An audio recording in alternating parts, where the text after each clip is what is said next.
Hello, welcome to the bass lick in every key series. In this series we are taking one lick or one part groove and running it through all 12 keys.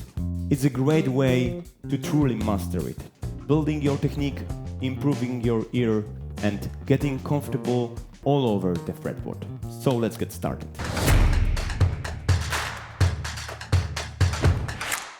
Major chord, lick number 9.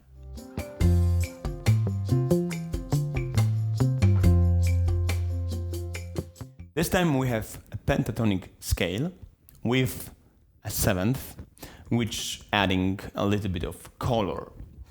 We're starting from the root, and after, on second beat, we are playing with, you can find the full version along with an explanation on my Patreon. Come, be a part of it. I would love to share more with you.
Okay, hope you enjoy. See you in the next video.